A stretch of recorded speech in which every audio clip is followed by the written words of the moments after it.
because you don't have stones and just because you don't have sage, it doesn't mean you're not worshiping other idols. If you are worshiping that worry, if you are worshiping that insecurity, if you are worshiping the idea of marriage, if you are worshiping the idea of being single, baby, you got an idol too. I know you think you're better than the other people because you don't have their idols, but everybody in here came in here dragging an idol. If you're worshiping success, if you're worshiping achievement, if you think you're only as good as your bank account, baby, you got an idol. But 2 Chronicles 7 tells us that if my people who are called by my name will humble themselves and pray and seek my face. Why am I seeking God's face? Because I'm in a dimension where I don't see God. But God says, if you start searching for me, I don't care how dark the dimension is. I don't care how long you've been in the dimension. I don't care how many friends you got in the dimension. If you start seeking my face, God says, I'll show up. If you turn from your wicked ways, you'll hear from heaven, and I will forgive their sins.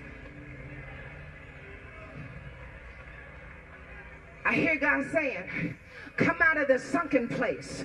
I hear God saying that somebody got turned upside down. I don't know what the portal was that sent you into a dimension of darkness.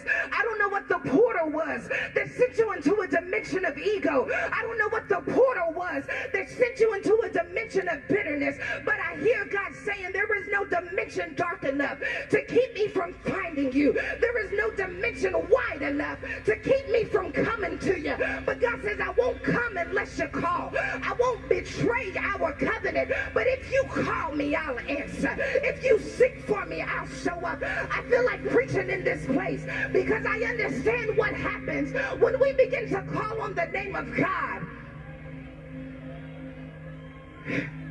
God says when you can't get out of the atmosphere, you can shift the atmosphere.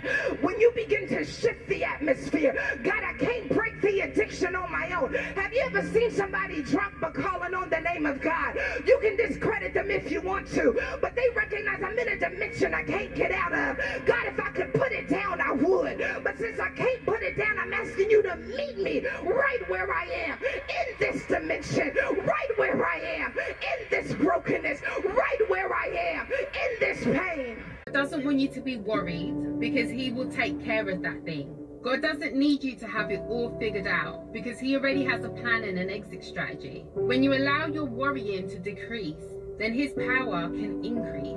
God knows everything that you need. He knows all of your desires and he knows all of your concerns. And he's already steps ahead. We serve a God where nothing is impossible.